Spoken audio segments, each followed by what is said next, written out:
welcome to my channel. My name is Geraldine. My pronouns are she, her, and I go by JerJerXstitches on Instagram, and my channel here, which is a channel about cross stitch, other crafty things. There's a little bit of knitting, at least today, interspersed. And yeah, it is April 4th. Welcome to my quick little update on all of the stitchy things that I've been doing. Hopefully will be pretty short. I don't know. I have a fully finished to share. My puppy is chewing her bone, so I'm sorry about that extra background noise, but that's what it is. And so no finishes, some pretty good progress on a few whips that are a little more long-term, which is exciting. And then do you ever have it happen where like all of your stuff comes like on the same day? It's like no haul, no haul, no haul, and then like it just all comes at the same time. So I have a decent amount, but I swear it's like been built up for a while. So the last little bit of market. So welcome. I'm in a little bit of a different spot. This is my stitchy spot behind me, so you can kind of orient yourself a little bit better. But I felt like I wanted to try having a table in front of me. So you're like on my work table, to see if that would help me kind of organize a little bit more, spend a little less time bending over and rearranging all of the things. So yeah, let's get started. Okay, so I'm super excited to show you my FFO. This has been lingering for longer than I wanted. I think I finished it and was still waiting for the frame that I had ordered. And then I think the excitement of the finish I'm still excited that it's done, but like the excitement of the finish sort of wore off to the point where I was like busy working on other things, and like lacing it felt like a lot of work, but actually it was pretty straightforward and it went fairly quickly. So I will show you. There Is Always Room by Maximum Cross Stitch, Ellen Reed. This is a signed and numbered frame. And so this is my first time ordering from them. What was really great is, so I picked my inlay color and like so it's really, you can see on the back, there's like two frames sandwiched in there. It came with the foam core that was the correct size for the frame, this beautiful wood back with the signed and numbered stamp on it. I do need to label this somehow. And then it also came with a mat. So I ordered it and then I messaged them and was like, hey, like this is the size of my finished piece. This is ish what kind of border I want. Like, can you just help me make sure? I don't know what I'm doing. Can you help me make sure that it fits? And they did a great job. It's perfect. So I'm really excited about this. I want to get it hung up. I picked this gold hoping that it would like really pull out the ochre of the house, and I think that I succeeded. So it's a little bit hard to order stuff without seeing it, and I didn't even have the piece finished when I ordered it. I just went out on a limb and ordered it.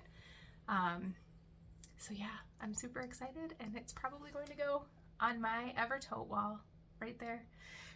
So sort of a Evertote modern folk embroidery. I cheated a little bit because that larger, you can see just the bottom of teal piece, that is the 2022 countdown sale by Modern Folk Embroidery. None of that is Evertote, but like I very closely associate Jacob with Evertote because they do so much collaboration together. The rest of those things are, for the most part, there's 4 Modern Folk Embroidery pieces over there. I just did that math. I didn't realize that.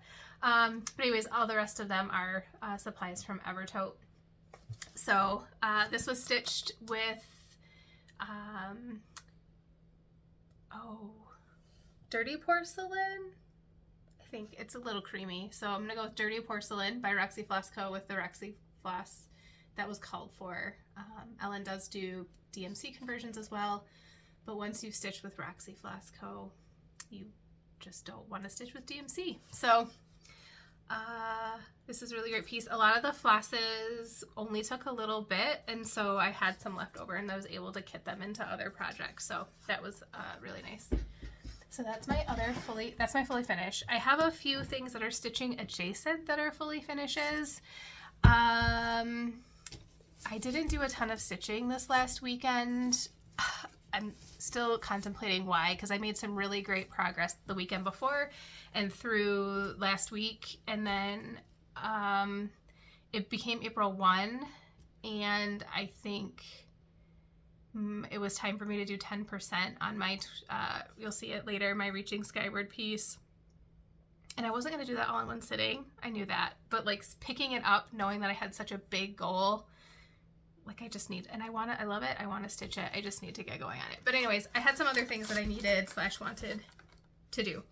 So I don't remember if I showed this as a part of my haul a few months ago, but I ordered an 1803 Ohio basket.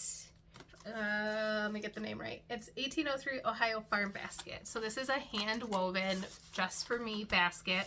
This is their bigger stitching. It came with a plaque that says stitching on it. I took that off. It just didn't fit me. That like chalkboard farmhouse just isn't my style. I love it, but it's just not my style. So I had this really for taking my stitching with me, especially for like a retreat type situation. It's nice and big on the inside. I hung my Letters from Europe Mayonnaise McBeans from the handle, and I wasn't using it. It was sitting in my craft room. I'd like put some things in it just for storage and then take them out. Like I wasn't using it. And so I think part of the reason I wasn't using it is I am not like the most delicate person with things. Like I tend to be a little bit klutzy, bang things around. This is a really great sturdy basket, but I know that wicker can kind of, like you catch it on something, you can like start to shred it or break it, and it's so beautiful. I didn't want to hurt it, and it's very sturdy. As you can see on the bottom, there's a board on the bottom, on the inside and the outside. These are all like laced. She says she doesn't use glue. The handles go all the way around, so it helps support the bottom. I mean, it's a really sturdy basket, but I was afraid I would like shred stuff, or just bump and like wear the inside of the basket. So I made a basket liner this weekend. Watched some YouTube tutorials, learned some things, would do it different next time. It's not perfect. It's twisted. It's not perfect. It's a long story. I'm not going to go into it, but it's actually the second piece of fabric that I cut because I cut the first one wrong and got really mad at myself. Luckily the panels are pretty big and I'll be able to probably repurpose that fabric for like a project bag. But so yeah, now it's lined and I can use it. So I've been starting to squirrel away things that I know I'm going to take with me to Stitch North, because that is less than a month away now. And I'm super excited about that. So that is my basket liner. And then the other thing that is stitching adjacent that I wanted to get done before going to Stitch North, it's kind of been on my list for a while. So back in, I don't remember if it was a Flosstube or one of my Flossmas videos, I had showed a stitching mat that I made, but it was Christmas themed, and it was really I knew I wanted to make the Christmas themed one because I was super excited about the fabric that I had, and I wanted a prototype, and I knew that eventually I'd be making another one because I'm not going to take Christmas, I mean I could, but I'm not going to take Christmas with me for the retreat. So I made this one. This is with Blackbird fabric. It's about, I think it's about 14 by 20. So hopefully not too wide. I feel like this is like pretty placemat-ish sized. And it's wrinkled because I have it folded out. I didn't quilt it. I probably should have, but I didn't want to quilt it. I just didn't know what pattern to put on it. So, there is like a little just fabric flap here to put your needles in, or to put like a needle minder in front of and behind. I didn't want to put a piece of metal or magnet in it because I just wanted it to be more versatile than that.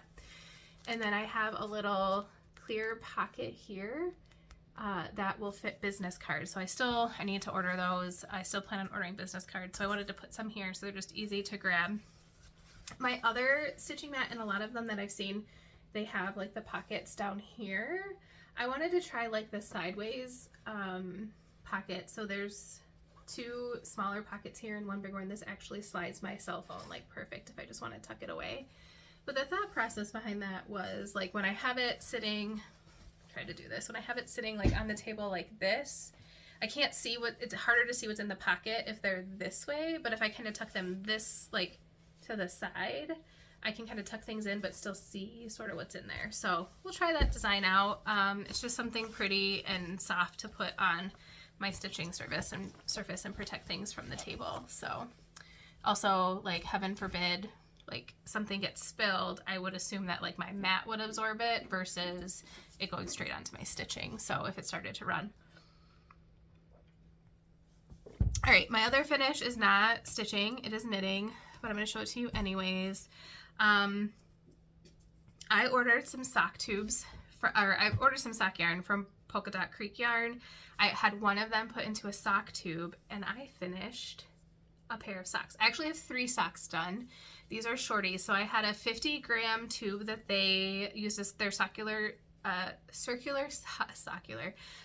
sock machine to knit a tube for me, and then I split the socks, cut in the heels, and then did cuffs and toes. I planned on having a full set for me and then starting on one for my daughter. I miscounted the rows on the second sock, and so I had a sock for me and a sock for my daughter. Luckily they fit her and I didn't have to, go back and re-knit them. So the plan is to finish that last sock for her. So out of a 50-gram, I got 4 shorty socks. So for my shorty socks, this version I did, I think, 1 round of knitting, just regular knitting around the heel before I did like the toe, the afterthought heel, which is basically a toe. And then the same for the toes. And then for the cuff, I had to do it a couple times to figure out what would work. I have 5 knit rows, and then I knit my cuff once flat and then did knit 2, purl 2 around, and then I did a super stretchy bind off because my first bind off was not stretchy enough. I used the Icelandic bind off. I thought that would be stretchy enough, and it wasn't for like that part of your foot, the little shorter. Like I want it to go underneath my ankle bone, which is why. So I think for my next pair, I did 6 rows of ribbing. I don't think I said that. So I think for my next pair, I'll do maybe just a few more rows of ribbing, or even I might do a couple rows of, like, leave a couple rows more of knitting or knit a few rows and then do the ribbing. And then I, exploring kind of how people do their socks, I heard that someone say that they do the super stretchy bind off includes a yarn over that you then bind off with each stitch. So you bind off the yarn over, then you bind off the stitch that was previous from your previous knit stitch. But someone said that they do every other. So every other is a yarn over, and then the other ones are just a regular bind off. I might try that because it is a little bit loose. And then the heel, it just pulls just ever so slightly here, and I'm worried. I haven't worn them in shoes yet, so I'm a little worried the heels are going to come back. So I thought about doing like a short row on this side of the heel, so it would be like a total of 2 rows, and then do a regular knit, or do a regular knit and then do however that works out, and then start my afterthought, just to give a little bit of space, not to the whole foot, but just to the back here. So, but I'm super happy with them. I have not blocked them. I don't know if I will. It's sort of funny. I finished the first sock, and like I wore 1 sock while I was knitting my second sock, which ended up being my daughter's sock, and then they didn't fit, but like I wore it the whole time. I was like, it's going to be done, and then I'm gonna have this other sock. So I just thought it was funny. I don't know if anybody else does that. Like, do you like knit 1 sock or do you wear 1 sock while you're knitting the other? Just because you can't wait to have it on. So those are that, and you will see I have more tubes. Okay, those are all my finishes. So I talked a little bit about last time about how I've been kind of planning out like the whips that I want to get done for the year, to kind of like make little baby goals, to keep up with progress. And that went, like I said, it went really well. I finished March with a couple days to spare and worked on another piece that now I'm remembering I forgot to put in. but I will put a picture in of it. And then I don't know, I lost my steam, got a little bit distracted with knitting, but also like all the other finishing, and yeah, I need to pick up that piece and get going, and I will be in love with it again. Because that's how I am. Like, I am in love with whatever I'm touching and working on at the time. Okay, where to start? Let's start on top, I guess. So, Friendship Sampler by Maximum Cross Stitch. Let me see if I can pull that paper out. That was the other thing that I spent a lot of time working on and not stitching, was recharting this a little bit. So I love this sampler. I love that Ellen designed this really as a vehicle to make it our own. The border is beautiful. You'll see that in a second. But I spent some time, so the rough plan, without getting too complicated, this row of roses up here is gone. This cartouche is for the alphabet is up, followed, and so like this whole chunk right here is moving up. 100%, I don't know 100% what's going to happen in here, but I counted down enough spaces for like these little flowers and something to go in here. I pulled out all of the initial cartouches. The butterflies, I don't love butterflies, so those are probably going to come out depending on what I can find to replace them with. But the house is up so that it's kind of underneath right here, the top of the roof, and this little like cat with a hat on, who's adorable, is going up.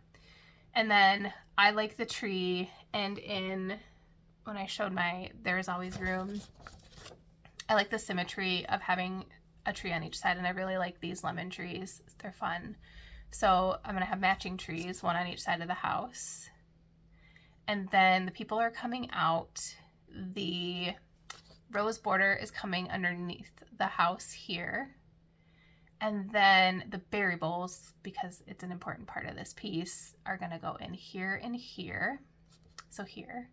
The date gets moved to, I don't remember, somewhere down here. I don't remember if it's in the middle or off to one side. And then the modified version, so this is over 1, and then Ellen did an over 2 version that says happiness attends the company of friends. That I've charted to go down where these people are, and it's not going to have the cartouche around it. It's just going to be the font, or the letters. And then instead of people, I want to do like their familiars of people, friends that I have from Flosstube that I motivate me and help to feed my passion and love for stitching. So there'll be a dog. I know a lot of the Flosstubers I watch have dogs, cats. Ellen has a cat. I think Ryan McGuy has cats. And Roxy, the bird, which Ellen did chart already in here, so I have that one. And then I charted a pair of red-handled Kohana scissors, because those are pretty heavily associated with a few of my Flosstubers that I like to watch, Brenda and Laura, and Nicola specifically. So, and I don't have red ones, but I do love my Kohanas. So that's kind of, there's some coffee cups, that's the rough plan. So I'm excited to get working on this again. I'll show you my progress. I am new to Win X Stitch. I've had it for a while, but I would say this was like my first really strong foray into playing with it. And so there was a lot of trial and error in getting it to print out right, and in a way that I can't show you, like the little bottom piece that I charted. So when I said I charted I didn't chart everything, but I kind of moved everything where like the house where I wanted it, and kind of I worked from the top down on the house. And then, I don't have my board. Let me see what I can do here. So I got down to the grass was done, and then I counted what I had around between the house and the bottom of the border, and that's kind of what I used to estimate how much room I had for the bottom that I charted. So The border's all done. The yellow, the outline of the alphabet and the 1/1 quote is done. There's that space for the what goes in between the house and the quote, along with the, it looks a little low, but the chimneys aren't in yet with the little cat. And then the grass. And then I started the flowers on the border. How gorgeous are these? And then I replaced haystack in these corner flowers. So this is, all the flowers are outlined with ochre. And then I used Duchess. And I am not sure if that is a standard floss now and for Roxy Floss Co. or if it is, I got it as a floss of the month. But it's gorgeous. I'm stitching on 36, I think I said 40 last time, but it's 36 count odd duck. Oh, and then here you can see this is Duchess again. So I wanted to do the ochre and the Duchess instead of, there's haystack again in there for that. So haystack is a really beautiful yellow. It has its place and it will be used in this piece, but I don't like love yellow, so it'll get its day on those lemon trees. So yeah, that is my friendship sampler. So that will get, I don't remember the percentage now off the top of my head, but that will get some work every week until it's done. All right. The next one, this is where I put a ton of work in. This is a monthly goal, and the goal is kind of vague. It's a page-ish a month, but I kind of have a few different pages started. You'll see. And this is, oh, I should pull out the, sorry. Okay. This is Rejoice Evermore by Brenda Gervais. This is Ellen's floss conversion that was released, I think, like last summer, spring, something like that. Ellen stitched this and did the floss, Caroline did the floss pack for. So it is that conversion. I tweaked it a little bit, but not a ton. I will show you what I have. I'm still sorting out this whole like floss ring business, or not floss ring, scroll rod business. Here it is. So I finished all of this over here, like these birds. This is a whole page finished minus this in here. And then, yeah, I'm thinking maybe I didn't stitch on this since I showed it to you. I don't remember now. I feel like I've already shown you all of this, but anyways, that will come back out probably once Reaching Skyward, which is the 2023 Modern Folk Embroidery Countdown. Once that is done, that will come out again. So that's just a monthly vague goal. That also would be a good one. I was thinking about going up on the pattern, but if I can get the windows counted out and filled in on that house, that would be a really great one to take to Stitch North. It's pretty easy, straightforward stitching to fill in, but then also I'm still making progress. The only catch is it's 46 count, that is what it is. So, okay, next one is my Christmas stitch. I got a ton done on this. I had a lot of fun getting this back out. This is Hibernation Day, Heartstring Samplery. So I stitched this on the 24th and 25th. I took it to Stitchy Group, which was really fun. It went much better than the last time I took it to Stitchy Group, and I like restitched a tree literally three times before I gave up. But it's moving. Wow, I forgot how far I was. Isn't it fun to like open it up again and be like, oh my gosh, it's so good, and I'm so far along. My goal is to have this done by Christmas. This one doesn't have a goal any more than that, other than stitching on it on the days associated with Christmas each month. So the last time you saw it, there are initials here and a date that I haven't filled in yet because I haven't decided exactly if I want to do initials or something else down there. So there should be words down here and a date, but this berry bowl was done. None of these variables were. The lettering I only had enough lettering in like over here to get to the tree, and I had like 1.5 trees in and a little bit of this band and then a few of the words to get up, because really like these houses were what was filled in, or I was working up to, so I would have fill in. So I have stitched all of these berry bowls, all of these words, all of these trees, this whole band, all of these words, a little bit of the house, just because don't like to unload my needle of thread that I have if I have somewhere I can use that color instead of putting it away on the card. So like when I finished the border, for example, I came up and like filled in the house a little bit with that red.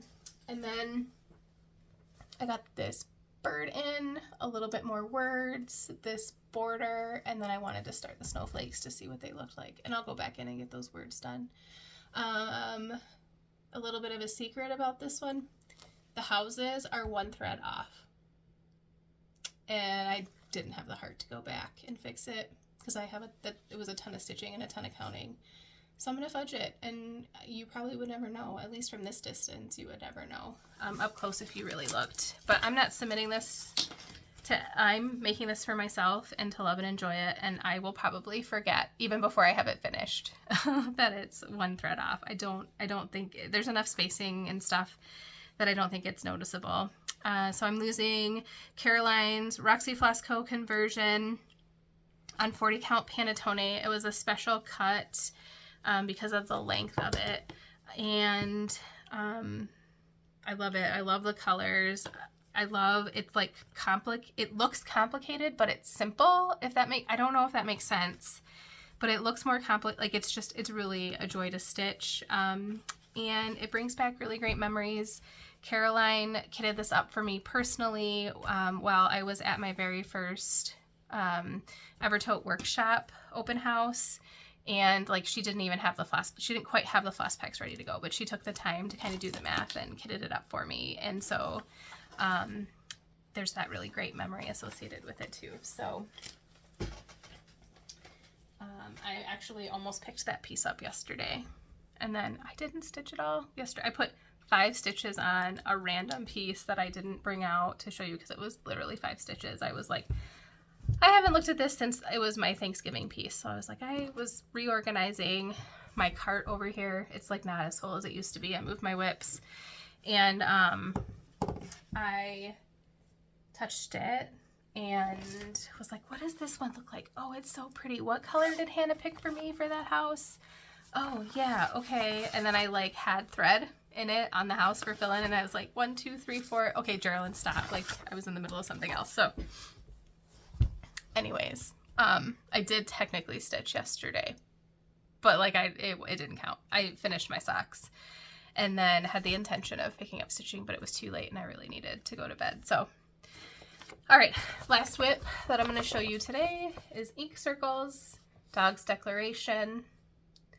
I'm really enjoying having this in PDF. I think I had originally bought it. I have both. I bought it paper chart first and then was like, I could really use PDF for this one. There's enough color change and stuff. And I stitch backwards on the chart, and so sometimes when there's a page break, it can be a little bit difficult where like Pattern Keeper like puts the whole thing together and you can scroll around and like double check your counting. I am doing this with, I haven't been showing you my threads because they're mostly called for, but this one is it has the chart on it. This one is a conversion that I did. Okay, sorry about that interruption. So I did this Roxy Floss Co. conversion. The called for is Valdani. I had no idea, like there was no way. I spent a lot of time trying to do a conversion, but it's like Valdani to another over dyed. I didn't love those. I spent a lot of time looking at and studying the chart, hopefully enough time. And then I picked my own colors and I'll stitch as I go and figure it out and go from there. So I have a few extra colors also picked out just to kind of help with like coloring on like dogs mostly on animals, so that I can kind of switch things up if I wanted I do want to personalize it. This is the stitch that I'm doing for my Yorkie that passed away last spring. So I'm really motivated to get this done in this adorable Evertote squirrel bag. I have to show it every time because it's adorable. We actually have a squirrel we've been feeding every time he comes, whoever sees him gets super excited and has to run around the house and tell everyone else that the squirrel is here. And our puppy, she's almost a year old. She will be in April, actually. She has started to be interested in them, but like not on the same level as Ava. So I'm sure we'll get there, but she just hasn't spent as much time at my in-laws who have a ton of squirrels at their house yet. But she's definitely interested in birds and she loves chasing them. So, all right, here is where I am at. So my goal for this is 3% a week. That will have me finished, I think, before October. This one might be a little, I feel like this is the one that's a little bit faster. Again, I don't have my book of days with me to show you, which is totally a mistake. But so I think most of my progress since the last time you've seen this is I got all of there was just a tiny bit of the S started. And so I got almost all of the squirrels except for the S over here. And then this tree looks a little, or the L looks a little funny, but it's actually a tree. So there's more that comes up from the L. And the linen is 40 count honey. It was a fabric of the month from last fall from Biz Stitch Me. And I think it's working really great with the colors that I picked out. So that will come out this week, and I can get 3% done is if a good night of stitching, maybe a little bit more depending on how well it goes. So those are my projects, and now that I've looked at them, I'm super excited to get back to them. I have been I've almost started a few pieces and have stopped myself. I don't know. And then I am stitching Dream of Winter Garden. That was what I worked on the end of last week when I was done with all of my April goals. And I am like 75% done. So I'll put a picture in. I was super excited about the progress I was making. Maybe that's why, because I like told myself I had to stop and do Reaching Skyward, but I was so close, like I want to get done. So yeah, I'll put a picture in there. I'm using all of my holiday countdown floss with the exception of one color that's called Midnight. It's this really gorgeous tealy blue color that was in February's Floss of the Month pack from Evertote. Caroline, if you could put a note under the door for me through like the cheese and cracker drawer, little, what is that called? Insert, whatever, under the door with the cheese and crackers, to let Carrie know that Midnight should become a part of your main collection. It's gorgeous. I love it. So, or if there is a floss that we already have that's really close to that, let me know what that is because I love it. All right, so that's all my stitching. I didn't bring any other knitting over. I do have some whips, but I didn't bring them. I haven't really been actively working on any of those. I've just been mostly trying to get those socks done. They actually take a little bit longer than I thought they would, considering that like you don't have to stitch the body of the sock cutting in, and it just takes a little time. So, but I'm getting faster. So I think it's time for haul. Should we do haul? This pile, like it was like teeny tiny until I got the mail today. Okay, let's just do it. So one of my stitch group friends that is relatively new, I'm super excited about, she had this that she was using to hold the tablet for that her patterns were on. It's called a Book Gem. I couldn't find it on Amazon. I had to get it like from the Book Gem website, but I'll show you what it does. So it has like a little thing here that you set your book on, and then okay, I'm still sort of new at this.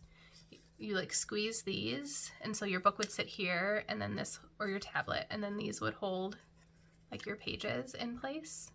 There's also a little insert in here so that if you are using a book, you can pull like 15 or so pages out and set them there so they're a little bit easier to access. They're not being squeezed by this guy.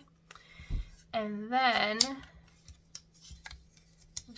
on the back are two things here that you would then like rest it this way on the table, or it actually works top down too. There's all different ways that you can set this from the side, like different ways that you can use this to make it work. So I thought this would be really great to take with me to Stitch North instead of having like a big tray, like either the metal ones or I have a wood one. I don't have a metal one, but I have a wood one. They're pretty heavy and bulky, where this is like super compact. This can go with me anywhere. So Book Gem, check them out. They do have a YouTube video. I haven't watched it yet, but that's going straight into the Stitch North basket, so I don't forget to pack it. Okay.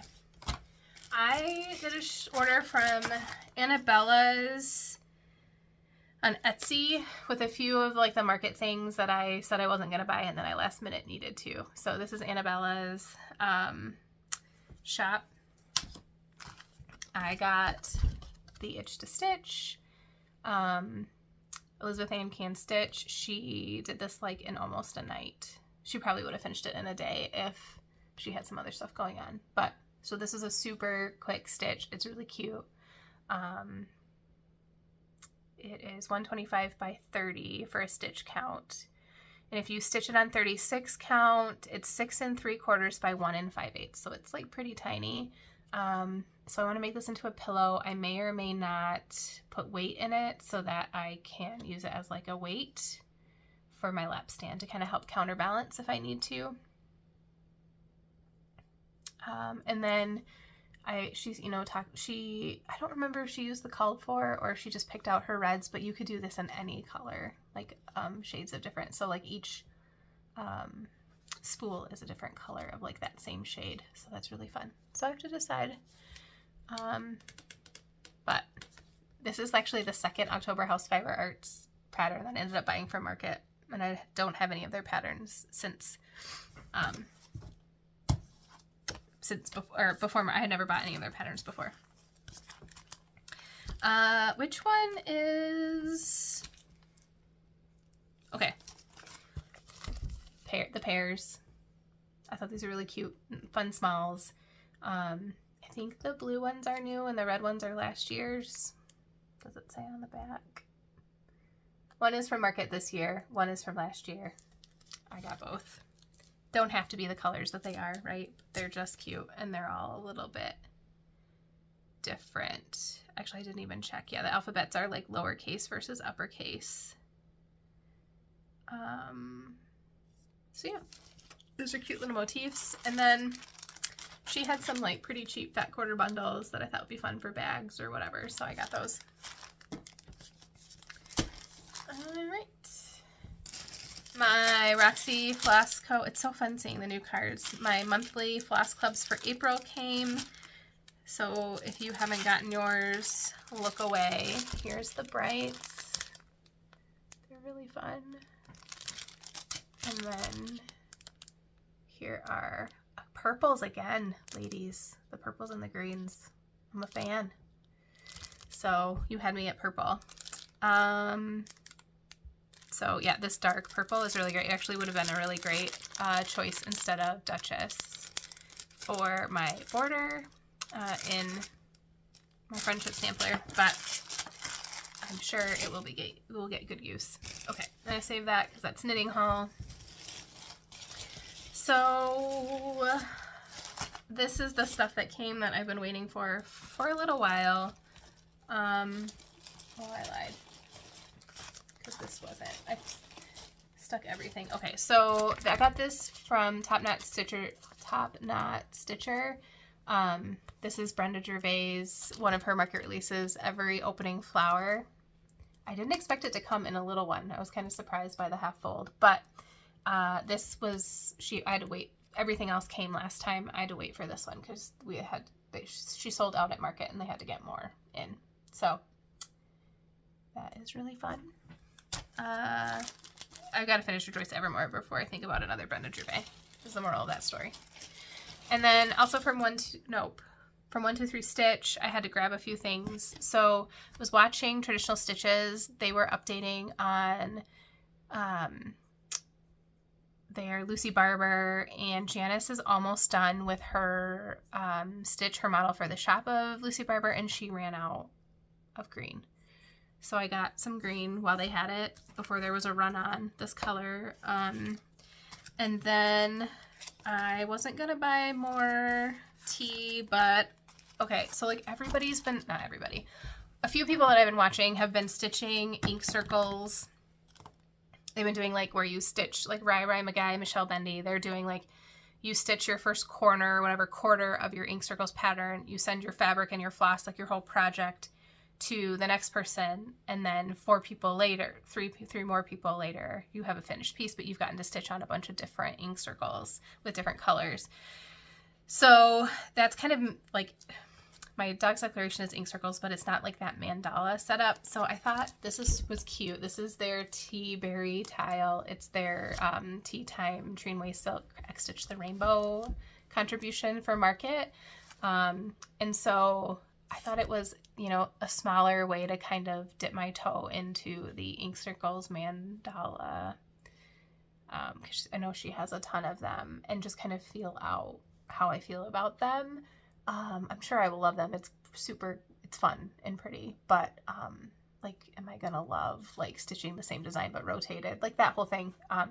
So it's 59 by 59, and it's 3.5 square if you stitch it on 36 count. She said she stitched over 2 on 36. I typically stitch over 1, but that one I think will be my first start of like my whole tea pack that I showed last time. And then the other one that I got was It's Always Time for Tea by Sweet Wing Studio. I thought this one was cute. I'm still auditioning which one of these tea things will go in my smaller frame, circle frame. And most of these are square. But if you remember from last time, I bought the wrong size circle frame from Signed and Numbered. And so my other one is here for C is for Coffee. It's sitting next to me, but I can only bring myself to lace one project this weekend. So that will get done. It's going to go in my coffee spot. I'm excited about it, but for another time. Okay.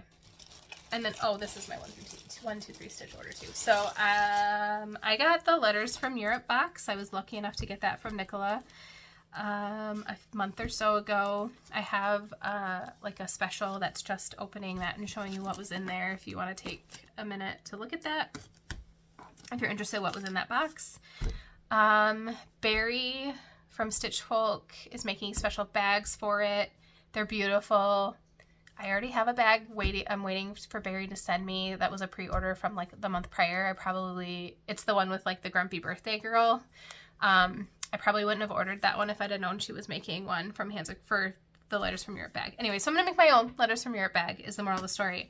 I don't typically gravitate towards red for that project to like have everything together. I wanted something red to make a project bag. And so I ordered some French General from 1, 2, 3 Stitch to make a project bag to go with Letters from Europe. And I had to throw in a little blue just because I can't do all red. But there's one of the Mathilde pattern, the pattern from France, has red and blue in it. So, and that's probably the first one I'll stitch because I love that one. If I can get a hold of the floss that I need. I'm having trouble sourcing some of the floss colors because they're so popular, and I think 103s have kind of hit off. And so I think it's taken shops a while to get them in. Oh, there was one more pattern here.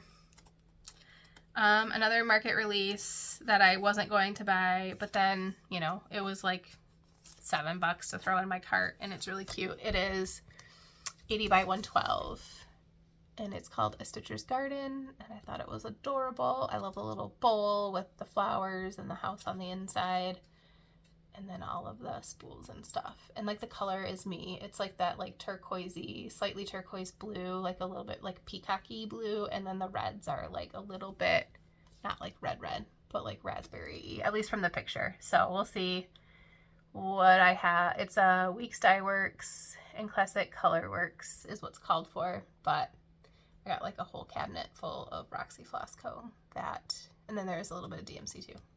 That will probably, this like blue color is very like midnight. That floss that I was talking about would be perfect for that. Okay, almost done. All right, so now Hobby House.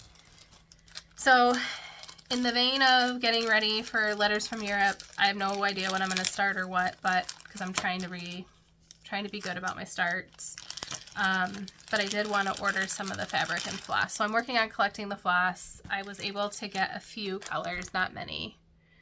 So here's some of the 103 silk. It is the white, the 674, which is just like one of the pieces has just a little bit of yellow in it. And then 499 is the red, and I have no idea what color, which chart that's for. But so while I was shopping, they had this 100% beeswax floss conditioner that I wanted to try. So I got that. There's no additives. It's just 100%. Whoopsie. Sorry. It's 100% beeswax. Pop the wax out of the tin. Use one side for light, the other for dark. That's so smart. I would not have thought of that. I wouldn't have thought of that. I'd have like, whoopsie daisy. Sorry. I'd have just put that floss right across there and pulled it across and then been like, I can't put white on there. So yeah, it easily pops out and then you can use one side for each. They're so smart. Way smarter than me.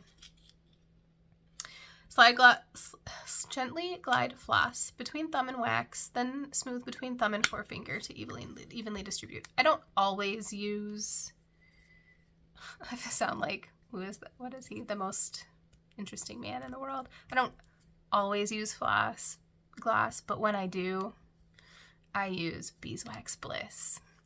I have some Thread Magic that I've been using on, so my Dream of Winter Garden, I cut that was in my phase of cutting really long lengths of floss.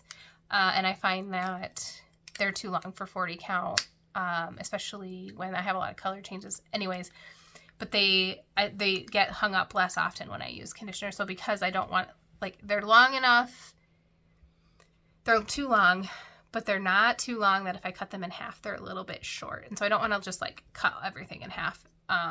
So I've been using Thread Magic. So this will be fun to try the beeswax and see how that works. That's that long story. With letters from Europe, we got the cards of a few of Nicola's samplers, which are beautiful. And Nicola asked us to write back to her, which I plan to do, but she was like, use one of these cards to write back to me. And I'm like, I don't want to give you back one of the cards you gave me. They're beautiful, and I want to have them. To do what with other than pet? I don't know. But so the moral of the story is I've looked at Isabella and Anne Ufendel, like their charts a few times. Actually, just someone I watched, I don't remember who was stitching that, and they were talking about how this is freehand embroidery. So I don't have these charts, but I got the cards for Anne and Isabella. Isabella is more my style, I think. Like, I like the colors a little bit better. Maybe someday. But anyways, so I got 2 Annes and 1 Isabella. So I'll keep one, and then I can send Anne back to Nicola. Oh my, wait a second. Do all of them have charts on the back and I've just never turned them over? You guys, I gotta go back and look at those cards. There's charts on the back of these cards. They're really pretty. I'm not going to show you them because they're charts. Well, I guess they're super tiny, so I can show you like from far away, right? That one. And they look like they're motifs from the sampler. So, yeah. Yeah, they are. Dude. Anyways, cards. I feel like such a dork. To be fair, I just took them out of the package as we were sitting here. But, like, if the other ones that were in the red box have charts on the back of them, I'm going to feel like an idiot because I've looked at those and had those for a while. I feel like they were blank on the back. I don't know.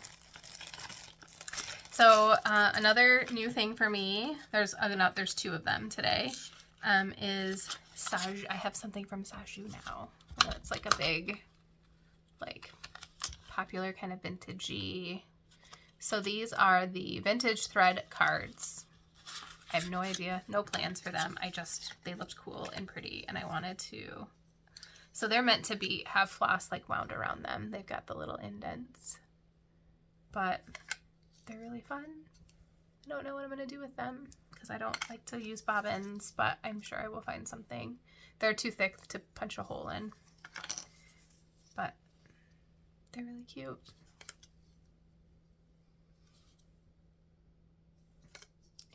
This one, she's wearing a purple dress. So, and they came in that really cute box. All right, so the big reason, so Hobby House, the big purchase was, did I do that right? No, I didn't. The big purchase was linen for Letters from Europe. So the goal was to get as much floss as I could, which wasn't a lot, and fabric. The main goal was 56 count because I've never stitched on 56 count and I want to stitch one of them on 56 count just to try it out. And then, so I got some fabric and I found one 56 count tabby cat that was in stock, and it didn't come, like my order didn't ship and my order didn't ship, and I reached out and didn't hear back. And then I got an email this weekend that they had to refund me my 56 count tabby cat because they didn't have it in stock. I think I went back. So then that was on Friday or Saturday. And then Saturday afternoon, I got a notification that one of the Auvert-Soie 103s that I've been said, like, notify me when it comes back in stock was in stock. So I quick grabbed that, and they had 56 count in a different color of linen for tabby cat. So I did grab that. So 56 count is coming. Sorry about the wrinkle. Hobby House sends all of their linen in paper bags, which is nice, but it's going to be noisy in a second because like I said, I just took this out of the mailbox. So this is Lollybrock. I did not expect this. I feel like the picture didn't show this much speckling, but modeling. But this is like legit looks old, which is really cool. It's just not what I typically stitch on, but it'll be fun to do that sampler, one of the samplers on. So this is 46 count Lollybrock, which will, it's a fat 1/8, so that will be one of, I better keep these together. It's one of the pieces, and this is, again, my first tabby cat of anything. So, and then I got, ooh, this is like, really, it's like a really warm brown. It's like almost, it's got like a red undertone. It's not, it's blowing out a little bit, but it's like, I don't know. Does that help? It doesn't help. It's much richer than this. Oh, yeah, it's not working. It's much richer than this, but it's like an orangey red brown. It's really pretty. So Squirrel Nutkin, I got 2 fat 8. I don't know, I had all the charts in front of me because, you know, I'm going to stitch them all like toot sweet, right? Someday. But I have the linen for them. So I got 2 of the 46 count Squirrel Nut.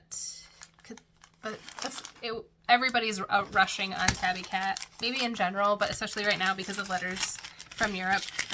So my choices were limited, but I think they'll all be good together. And then, of course, the piece de la resistance is 40 count creme brulee.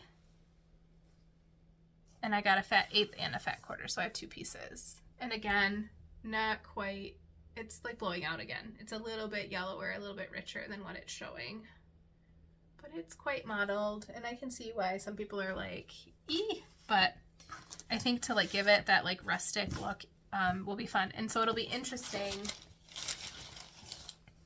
to see, and I do think I needed at least a fat 1/4 for one of the pieces anyways, but it'll be interesting to see like how the pieces differ on the 2, like the more rustic looking pieces versus this like more tonal squirrel nut, and like all kind of together. It'll be fun. So it looks like a lot of linen. It actually wasn't really that bad at all. I had my discount code from the box, which was really great. And I'm really excited. I don't know when I'm going to start, but I'm excited about it. I want to look at this bigger piece quick. You know, I didn't think I had that much stitching to show you, so I thought I'd be really fast, and then here we are, almost an hour in. But, you know, it happens. Here's the bigger piece. Again, like my lighting is not good today. It's kind of overcast out. So it looks a lot whiter than what it is in real life. There's definitely quite a bit of, like, how do I describe it? It's like rusty brown with like yellow around it, like yellow undertones around it on like a off-white linen as like the base. So super fun. And this is my first tabby cat, like I said, and it's hand dyed in somewhere in Europe. So that's fun. Okay, my last little bit this is crazy. Like, I don't usually have this much haul.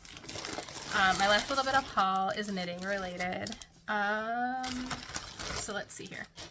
So I ordered that sock, the sock tube from Polka Dot Creek. They supposedly delivered a package to me today from there, which is another 2 sock tubes, but it wasn't on my porch, so we're gonna have to track that down. But I was looking for other makers who do cranking sock tubes, because I don't have a sock tube crank yet. So Cranky Sock Maker is a small business. She primarily, from what I can tell from her website, cranks socks, like makes the toes, makes the heel, makes the cuff and the tube all on the sock, or all on the crank, and then just Kitchener's the toe and she's done. So, but she does sell a few sock tubes for people who want to hand knit their pieces themselves. I ordered 3 socks tubes. I ordered this one and this one. So she does her sets. These are 100 grams. So if I do shorties, I'm gonna get a ton of socks out of these. So this is one stripe that I ordered, and then this is the other stripe. Super fun. And there's like magenta in here. So, and then it comes with a 20 gram for the cuffs and the heel. Heels, toes, and cuffs. So I ordered 3. And then I got a message from her very quickly, like the next day, that she looked all over and she couldn't find the other tube that I had ordered. So she had great customer service, super nice, very responsive. Go on my website, pick 2 more. So instead of 3, I got 2. And she was like, hey, and if like one of them you don't like the like small that goes with it, the mini that goes with it, pick a different color. Like, all right, I got this. So, I mean, it's not a huge selection, but she's got great stuff. So this one is one of the ones that I got. And they were ones that I was looking at anyways. I was just like picking between, right? And this one came with yellow. And I like this one because it's like self-striping, but it's also got speckles, which is fun. And I don't know, like she doesn't say, I just know that it's superwash sock yarn wool nylon blend. And it's 60, they're all 60 stitch sock tubes, but I don't know like what her original yarn is, which is fine. I just can't tell you. It feels, I don't know if that's the difference between like superwash. I don't know, I feel like Emma's a superwash. It's a little bit like rougher than, but it's good. It's great. And then this color, I picked 2, and she had this color.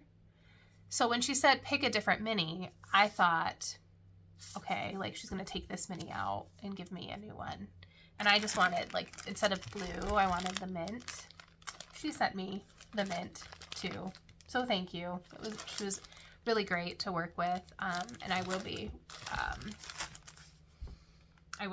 checking out her stash again once I get through these tubes. So, like, sorry about the sigh. These tubes are really long. This is folded in half. Let me show you. Where are they at? Let me show you a shorty sock.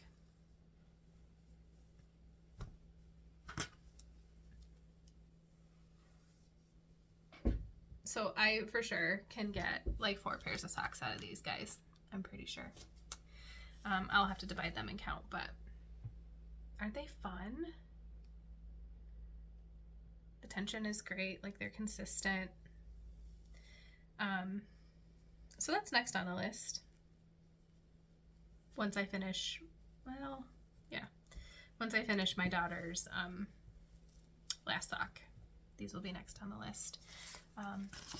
So yeah, those are really fun. Check, and if you don't knit and you want some handmade socks, you can also, oh, I found a surprise. You can also check her out because she, like I said, she makes the socks. She has a way more selection of socks than she does sock tubes. She put the ball band inside the band, so I know exactly what this is. It's 75% Sherwool Superwash virgin wool and 25% polymid, which I'm assuming is like a nylon. 100 gram. It is Active Sport and Strumpf wool. Super Garn. It's like it's clearly European. My horrible guess is German. But that's really fun. And then it shows like the striping.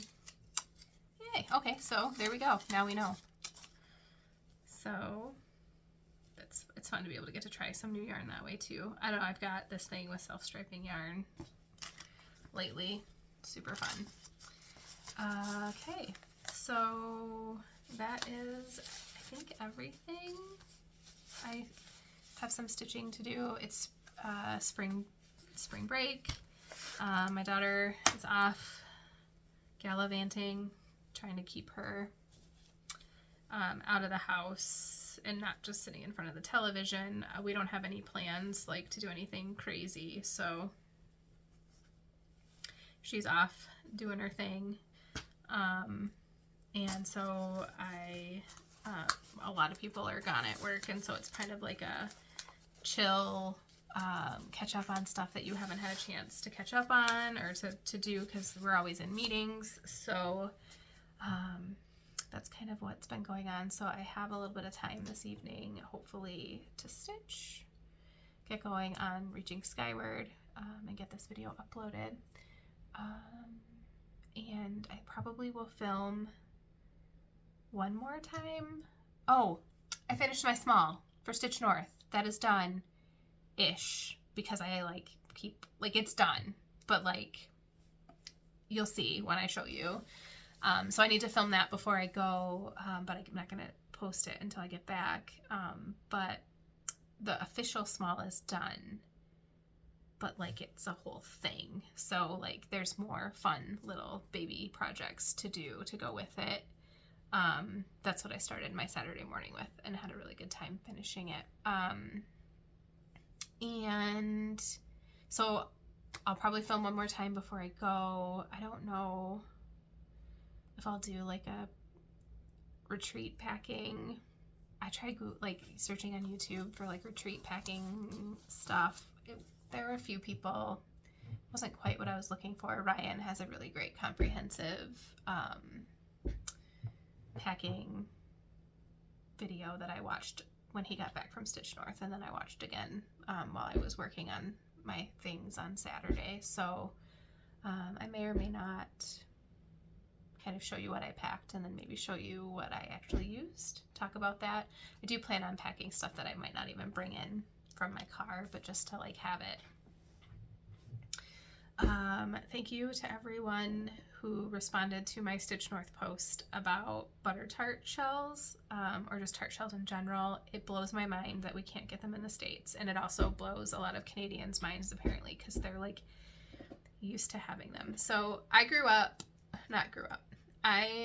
going to the farm, which is the homestead that my mom grew up on in southern Saskatchewan. It's in the middle of nowhere. There was a little grocery store off and on. There isn't now. They were never able to sustain one long term. And so I would go there. They would not have, that is not a place that would have tart shells. And when we went to Regina, we didn't go to the grocery store, or I didn't go when I was old enough to look at or care about tart shells. So I loved eating them. I grew up with butter tarts. And my grandma always had them, and they were always like in their cute little metal tin with the like pastry all pretty and like perfectly crimped, because they clearly use a machine to make them. And then they freeze them uncooked. And I know my mom, when she was here last fall, was like texting with my aunt that she gets hers at Costco. And so when I went to Evertote open house, I stopped at Costco. It wasn't very far from where Caroline's workshop is. They didn't have, if they didn't have that, I couldn't find them if they had them. I didn't think to go to a grocery store, because when my mom was like, Aunt Karen's grabbing me mine from Costco, it was kind of like, because it was in the context of getting ready for the holidays. And so I thought that maybe it was like a seasonal thing, and maybe I had just missed the boat at Costco in London. So I didn't go to a grocery store. Like it was a long day. I had to get on the road. I didn't want to get home too late. So I posted on the Stitch North Facebook group, like, does anybody know if anywhere near the hotel, where do I get them in the Toronto, Brampton area? They're like, everyone's like, there was two kind of schools of thought. There were the,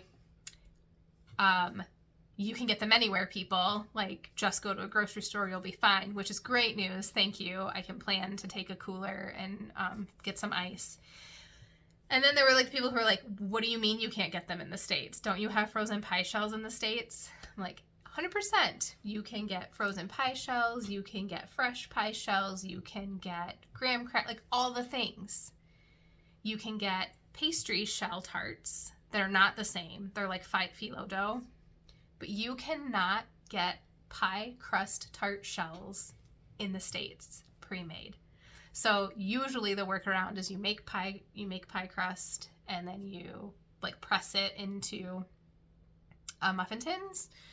Or I've like the most cheater method that is available to me in the States is to cut them with a round cookie cutter, and buy like the Pillsbury or the whatever brand like already rolled pie shell, and then you cut the circles with a cookie cutter, and then you put them in your tart shell, and it's a little bit easier. Like, there's not as much manipulation of the pie crust, and then you put your raisins in, put your sauce on top, your filling or whatever on top, and then you put them in the oven. They're amazing. My family, I don't know if my daughter will eat them. I feel like maybe she thinks they're okay. She like is mixed about raisins. She either likes them or she doesn't. I made Hannah's tea buns recently, which were really good. And those had raisins in it. And she was like, you put raisins in these? And then she had one and she liked it. So maybe she'll like butter tarts. But like, the moral of the story is I can't make a ton because I'm the only one who eats them. But I could, unless I'm going to freeze them. So usually my mom makes me some. That also helps. One lady shared, so funny story. So I thought this was hilarious because it's 100%, like it just, we are so close to each other and separated by a border that's easily traversed. And like some things are just so different. And like, so the people who are like, what do you mean you can't get tart shells? Can't you get pie shells? 100% I can get pie shells. I cannot get tart shells. My mom researched one of the companies that my aunt gets her tart shells from. They're from the South. Like they're from, I don't remember if it's like Georgia or Alabama. Like they make the tart shells in the United States and then they mail them to Canada. They ship them to Canada and they don't sell them in the States. Like we have gone down the bunny trail. My sister-in-law works for a food distributor that is like restaurant supply, as well as like people can go and buy. Nope, they don't sell them. They don't sell them in the States. They are actually international, and she probably could get them from Canada, but like that doesn't work like that. So I will be hoarding pie shells. Actually, I don't really need to buy that many because I'll be going back in October for Jigapalooza, so I can grab some then too. But my mom lives in North Dakota, so they usually, well, like flying wouldn't really work either. But like they drive from far enough away that she has not brought them for me frozen in the past. She has made some and brought them or mailed them. But I guess maybe that just makes them all that more special. But it's just funny. So anyways, one of the ladies was saying that she has, when her daughter, not her daughter, like someone in her family, niece maybe, moved to the States from Canada, the family chipped in and bought her a tart press. And I know that they exist. I've seen them before. For I think one of my aunts had bought one for one of her nieces or nephews on the other side of the family, their family. But like, I was never appealing to me because I wanted the easy way. But like, I don't have the easy way, so maybe I need one. But I'll think about that. But now, I mean, I live like 3 hours from the Canadian border. Like, I go to Detroit every once in a while. Like, wouldn't be super hard for me. Now that I know that it's not like you have to get them at Costco or a superstore, like they're generally available everywhere at grocery stores. Then I can make a more concerted effort to like go across the bridge and get myself some pie tarts if I need them, if I'm in a pinch. Also, like I've gone up north, like to the UP, and thought it, like if I'd have known I just needed to go across the border and grab some tart shells, I would have. But now I know. Thank you, everyone.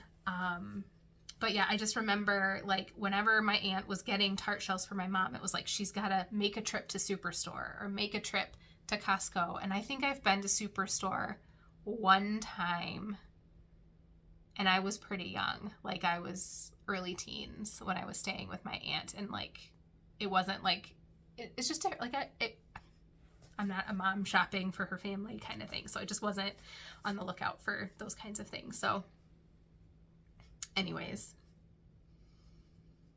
it just is really funny.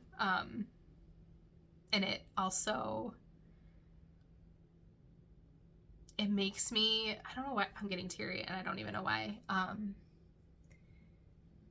The culture that I share with some of my fellow Canadian Stitchers, even though I'm not Canadian, makes me feel close to my family.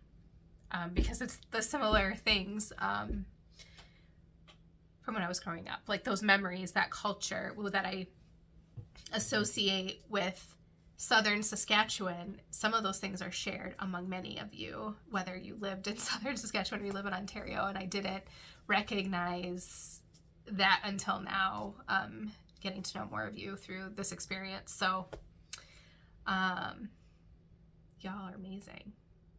So okay. It's enough like waxing poetic about butter tarts. I almost made them last week because we had like a international potluck. I was like, butter tarts are international, I'm gonna take butter tarts. And then it was just too much with like going to the store, and then it was a weeknight, it was last minute because I hadn't planned ahead, so I didn't make butter tarts. But talking about them has made me want some. I have some pie shell in the fridge that I can make some tart shells and make a few, but I don't need them. I thought about actually ironically bringing some for snacks at Stitch North, so maybe I'll do that. But also Easter is coming up, so I thought maybe, but again, like my husband's family, who is my family that's in town, most of them don't love raisins. So anyways, okay, that's enough about butter tarts. I'm sorry. That was like a total rabbit hole with like a little bit of emotion wrapped in there. It's amazing how smells and tastes and foods like have that like visceral, like they evoke the memories and the feelings of sitting around my grandmother's kitchen table as, you know, the guys come in, the men would come in from the field around, unless they were if they're harvesting, you would go out to the field.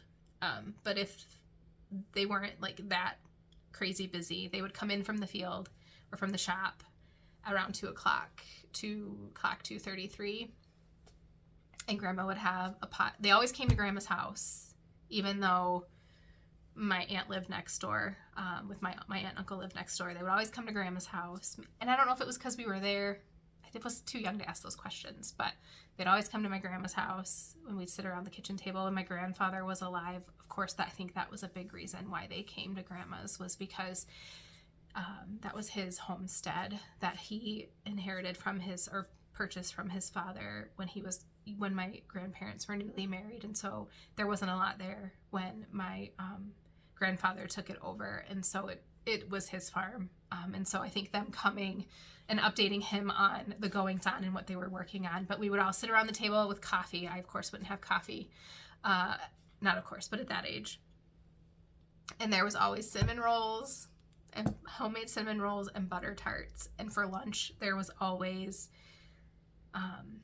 buns, ham buns. Like, my husband is like the sandwich guy. Like, he makes the most intricate sandwiches every day for lunch. And like, I don't really care for them because, I mean, they're good, they're fine. But like, if you set like his super fancy sandwich in front of me and a ham bun that was like legit ham and butter on a white bun, I would pick the ham bun every time, because that nostalgia and that is there for me for that. So anyways, I said I was done, and I'm clearly not. But like, those memories of sitting around the kitchen table, having coffee, and then they would go back out to finish work for the day. Sometimes I would tag along, and sometimes I would sit with my grandma and we would play cards. So hand and foot, I don't know if that's like a Canadian Western Prairie thing, or if like that's an Ontario thing too. I mean, I know we have a lot of stitching to get done, but I could use a game of hand and foot if anyone wants to bring some hand and foot cards with. I know there's all sorts of different rules, and I'm not going to get into how we played, but yeah, I didn't expect the similarities to be there that are there, and so it's really fun to have like those connections with new people that I'm meeting. And I'm going to meet. So I'm super excited to meet you all. As you can tell, someone's going to have butter tarts there if it's not me. Apparently you can just, okay, I said I was done, but I went to Costco. I forgot this part of the story. So I went to Costco looking for tarts, tart shells. And so I'm like doing a lap around the bakery because I can't find them in the frozen area. They had butter tarts. Cooked, pre-made butter tarts at Costco. I was like, what kind of world am I living in that I can't get butter tarts at my Costco? I have a Costco, but I can't get butter tarts there. And I took a picture and I sent it to my siblings, and I was like, the world is unjust. They have butter tarts here and I can't even find tart shells at home. And then I had them in my hand, and then the line at Costco that day, it was like a Friday evening, was so long, and I needed to get on the road. I had to go to the bat, like all the things. So I was like, nope, I'm not waiting in line. So I put them back, and I shouldn't have, but I did. I put them back. I will have butter tarts soon. This is a little story, but hopefully you got a lot of stitching done while I was ranting and raving and being poetic about butter tarts and the Canadian memories from my childhood. All right. So on that note, I hope you have a great week.